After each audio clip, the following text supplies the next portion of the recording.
Hello everybody and welcome to my channel. I am Natalie Johnson and today I'll be talking about how to make the most out of your extra magic hours on your Walt Disney World vacation. I'm going to talk about all 4 parks and what I believe is the best way to take advantage of your time in each of the parks for extra magic hours. Extra magic hours are hours before and after the park where only people who are staying on a Disney resort are allowed in the park. So if you can think about it, that means the wait times go way down, there's less crowds, it's easier to maneuver around. These can really be some of the most valuable time you'll have in the park, so it's really important to take advantage of them. Some important things to note about extra magic hours is each park does not have extra magic hours every single day. The days will rotate for which park gets extra magic hours, and they become more or less common during peak seasons or non-peak seasons. Extra magic hours are also before and after the park closes. So for instance, Magic Kingdom could have magic hours from 7 to 8 in the morning, but they could also have magic hours from 10 to 12 at night. It just depends. I would highly suggest planning your park days around these extra magic hours because you will get so much more done during a day if you take advantage of the extra magic hours and you don't have to use your park hopper passes. For Magic Kingdom's extra magic hours, I would suggest either doing Fantasyland or Tomorrowland. If you're going to take the Fantasyland route of these 2 options, I would suggest going to either Peter Pan or Seven Dwarfs Mine Train first. If you have younger kids that are not tall enough to ride Seven Dwarfs Mine Train, definitely do Peter Pan because the line gets extremely long during the day and it's kind of a small queue to stand in for a while, but it is just got redone and it is super interactive and it's super fun to look at. So I would suggest doing that first if you have small kids.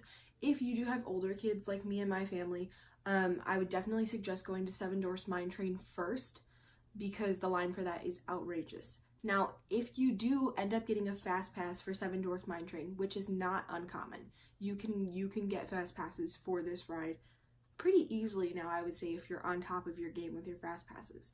I would just not do that during extra magic hours, and I would go do either Peter Pan or do the Tomorrowland option, which I'll talk about in a little bit later.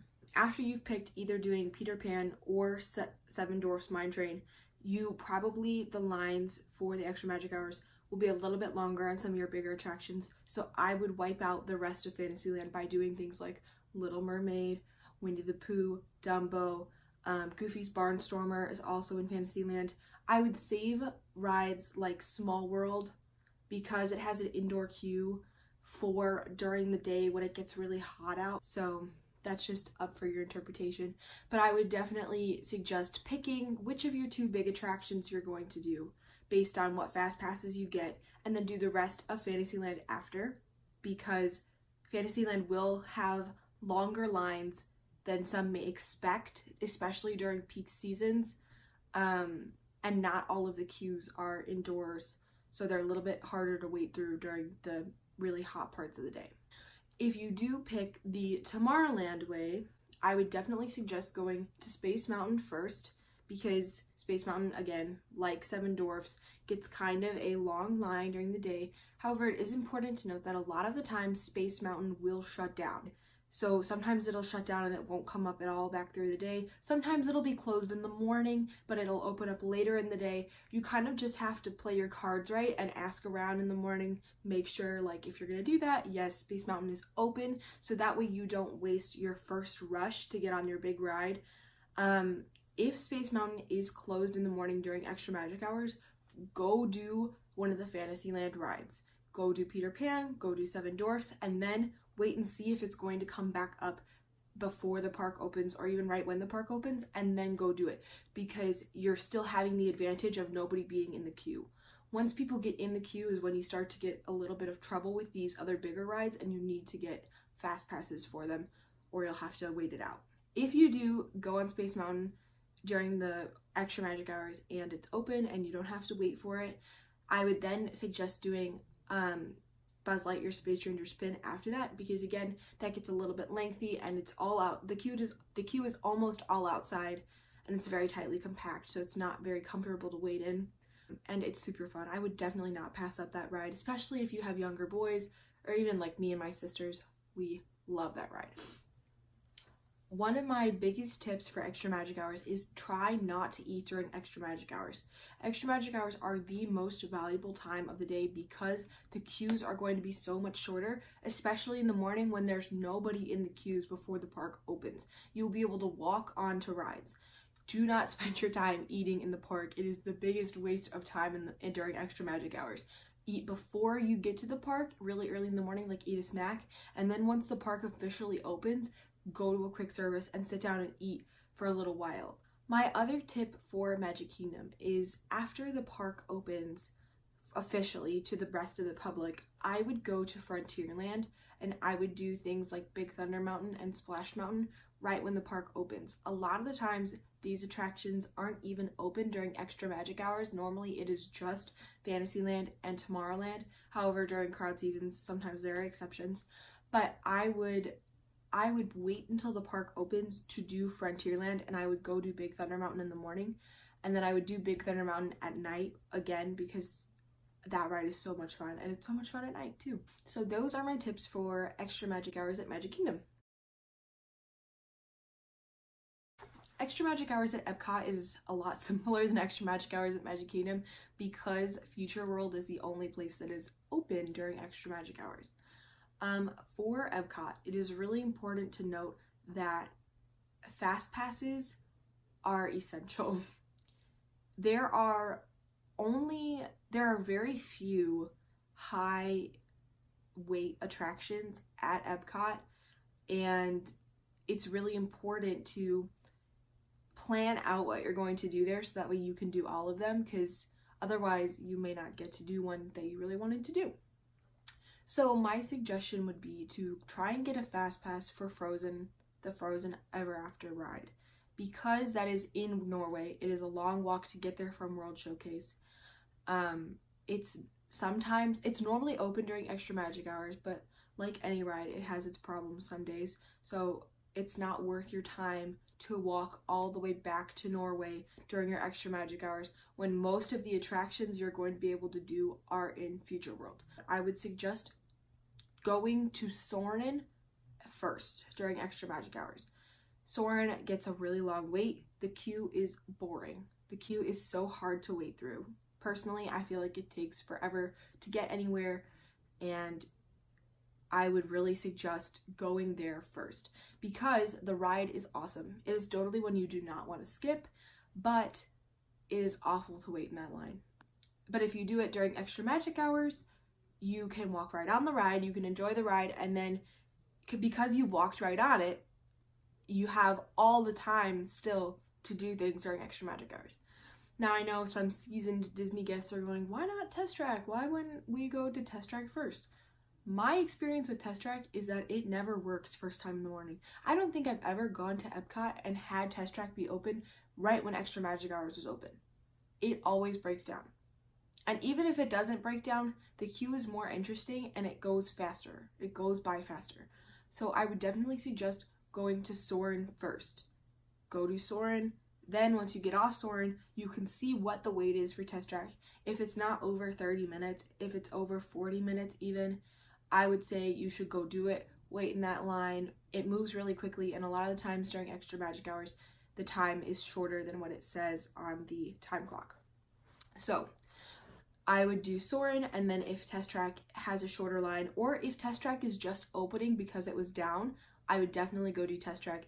When you walk over there, it will look like millions of people are out, millions of people are sitting there. You're gonna be like, oh my god, I should not get in this line. Get in that line. A lot of the times they have not opened the full queues yet, and so it will move very, very quickly once they start opening the bigger queues. Also, the queue is completely air conditioned and there's interactive parts to it. It's a lot of fun to watch the queues, and I would not worry about fast passing it unless you got it as your second round of fast passes. After you've done either Soarin' or Test Track, there are a lot of smaller rides that you can get done really quickly. My family normally likes to do Soarin', and then if Test Track has a long wait, we'll go do Figment and The Seas with Nemo. Those are really great rides, especially for people with young kids. They are super fun, and they're just like little dark rides. You just sit and you go through them. Another suggestion I would have is Spaceship Earth. A lot of the times that will be really, really high early in the morning because it's the first thing people see. They walk in the park and they're like, oh my god, Spaceship Earth is right in front of me. And they'll get into the line when there's other bigger and better things to do. So that one I would just suggest watching it through the day and seeing if you could have time during extra magic hours. Go ahead, get on it, chill. But if you don't have time to do it during extra magic hours, it's not really the end of the world. So my big tips for Epcot are do Soarin' first, try to get a fast pass for Frozen Ever After. If you can't get a fast pass for Frozen Ever After, I would do it as soon as World Showcase opens. I would not do it during extra magic hours. And then once extra magic hours are over, I would definitely suggest doing some of the smaller rides like Figment or Nemo and the Seasoned Friends. A note to add is I am not a Mission Space person. It makes me miserably sick. I know a lot of people that love Mission Space, but it really does make me miserably sick. And so if you have little kids, I would definitely skip it. But if you are a Mission Space person, I know that the lines for that vary throughout the day, and that's another one I would not suggest doing during extra magic hours because the lines vary so much during the day. I think you could probably get on it within 30 minutes at night, and I know the queue moves pretty quickly because it's a pretty big ride, but it's pretty short as well, so it moves rather quickly. Hollywood Studios has changed so much in the past year. For Hollywood Studios Extra Magic Hours, Hollywood Studios has just opened Toy Story Land, and so Slinky Dog Dash is the place to be during Extra Magic Hours. If you cannot get a fast pass for it, you have to go there during Extra Magic Hours if you would like to ride it within a reasonable time period. The fast passes are really hard to get, but that is the best thing to do to get on that ride. If you can't get a fast pass for that ride though, extra magic hours are the way to do it. I would definitely not miss extra magic hours at Hollywood Studios if you do not have a fast pass for Slinky Dog Dash. After you do Slinky Dog Dash, I would go to Toy Story Midway Mania or Alien Swirling Saucers and just do Toy Story Land during your extra magic hours. I know that there at one point was a breakfast package that you could do to where you could do all of Toy Story Land and get breakfast at Hollywood Studios, and it wasn't a regular extra magic hours day, it was on like a separate day, so you could potentially look into doing that. But if you're just going for regular extra magic hours, I would definitely suggest doing Slinky Dog and then doing Toy Story Midway Mania and then doing Alien Swirling Saucers. Now, if you do have a fast pass for Slinky Dog, I would suggest going a completely different route. If you have a fast pass for Slinky Dog Dash, I would suggest going to Rock and Roller Coaster when the park opens, doing Rock and Roller Coaster, and then going to Tower of Terror and doing that, because then you have completed all the attractions on Sunset Boulevard besides the shows. Now, these suggestions probably will change as Hollywood Studios is opening up Star Wars Land during the summer of 2019. I know that there are some really big e-ticket attractions coming out then, and then it will probably change the fast pass selection options. However, these are for right now my best suggestions for those who are going to Walt Disney World. The last park I'm going to talk about is Animal Kingdom, and it kind of has a similar take on it to Hollywood Studios. But if you go to Animal Kingdom, it is really, really important to try to get an Avatar Flight of Passage Fast Pass if that is something you would like to ride. Flight of Passage has been open for quite a while now, longer than Toy Story Land, and the lines are still 3 hours long every single day. The queue is huge. It is partially inside and partially outside, but it is so long for such a short ride. And I really do love it. I think it's one of the best rides that Walt Disney World has put into their amusement parks. It is genuinely amazing. But if you do not have a fast pass for it and you want to ride this ride, you need to be doing Animal Kingdom Extra Magic Hours, and you need to be there at least 30 minutes before the park opens for Extra Magic Hours. If you come and you are right at 7 o'clock when the park opens for Extra Magic Hours, you will have to wait probably an hour and a half to ride this ride. Everybody in the park will be going to this ride. I kid you not, the mobs of people trying to get in front of you to go on this ride will be insane. That is why it is really highly suggested to get a fast pass for it. However, it is not the end of the world if you don't. You can still ride this ride. It will just take your morning. It will take your morning. Like, expect this ride to take up your entire morning if you want to do it and you don't have a fast pass. I would definitely suggest doing it. Even if you don't have a fast pass for it, just adequately prepare yourself and get there early. Wake up early, bring your granola bars and your apples and bananas with you and eat them while you're waiting for the park to open. Do not stop for food, like I said previously, because you will be at the end of the line for extra magic hours instead of the beginning of the line. Now, if you for some reason are not riding Flight of Passage and you would like to ride Navi River Journey, that is a little bit of a different situation. Navi River Journey the lines get up there during the day. However, they are normal length for attractions during extra magic hours. I wouldn't say that they're really crazy. Sometimes during peak season, they'll maybe be like 30 minutes during extra magic hours. But if you have little kids and you really want to see Avatar and you really want to do the whole Avatar thing, then Navi River Journey is great. If you're not really into Avatar, I would probably skip it because there are some bigger attractions that are more fun and have a lot shorter waits. You can get a lot more done at Animal Kingdom during extra magic hours. If you do have an Avatar Fast Pass for Flight of Passage, I would definitely skip Pandora and come back to it when you have your Fast Pass. I would go directly to Expedition Everest, which is in the back of Asia, I believe. It is on the far end of the park. It is a walk. However, if you get there, it'll be a walk-on. Me and my sisters have rode it walk-on 3 or 4 times in a row. In the morning, we get our little Expedition Everest fix, and then we go on and we do something else. If you have an Avatar Fast Pass, this is what I would suggest doing. After you do Expedition Everest, you can do either Kilimanjaro Safaris if you really want to see the animals in the morning. They're really active in the morning. It's a really nice time to go. It's not too hot. Safari does have an outdoor queue, so during the day, if you have an hour wait or an hour and a half wait, it's going to be hot to stand in there. It is shaded, but it is outside. Another option to do would be to do Dinosaur. Do note, Dinosaur shuts down all the time. A lot of the times it's shut down for extra magic hours. You just kind of have to wait and see. But Dinosaur also has an indoor queue, so I would definitely suggest doing Safari before you go do Dinosaur because it's got an indoor queue and a lot of the time it's shut down. Overall, my notes for extra magic hours are don't eat during extra magic hours because it'll waste so much time in the parks. One thing to note is that some parks will do morning hours and night hours. I think the morning hours are more valuable because there isn't anybody in the queue before you. The issue for me with night hours is by the time the night hours are over, the lines are just kind of emptying from all the regular park guests. And so the lines are going to be longer at the beginning of your extra magic hour times because there are regular park guests still in the queue from when the park closes.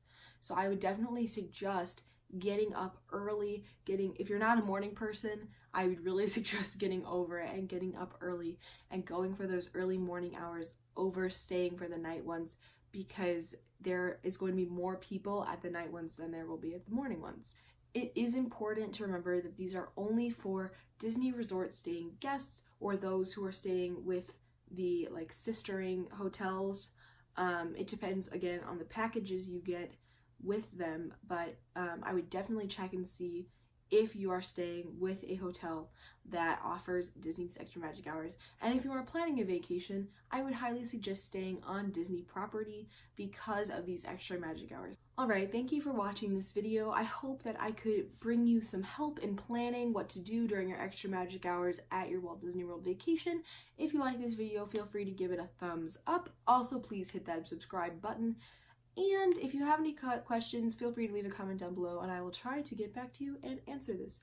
Also, please remember that this video is being filmed in 2019 and the Walt Disney World Resort is always changing, So things may not be exactly the same if you're watching this in a different year. Thank you for watching.